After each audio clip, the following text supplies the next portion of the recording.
Dear friends, Happy New Year to all of you. What comes to mind is this wonderful poem by Ella Wheeler Wilcox. What can be said in New Year rhymes that has not been said 1,000 times? The New Years come, the old years go. We know we dream we know. As we step into this new year, let's carry forward the lessons we learned through the challenging times, the bonds we forged, and the unwavering spirit that defined all of us through the challenging times. Let's all hope and pray that the new year bring the fresh opportunities, the renewed hope, new insight, and continued success.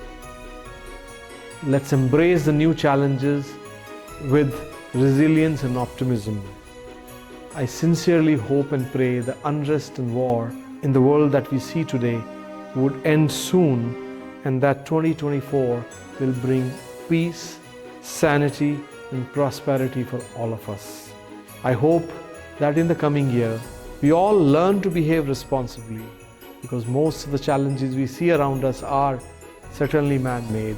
I hope you all agree. To each and every member of our global family, I extend my heartfelt appreciation and gratitude. Thank you for your dedication and passion. Wishing you all a happy new year, a new year filled with prosperity, peace, joy, and happiness. Happy New Year's again. Thank you.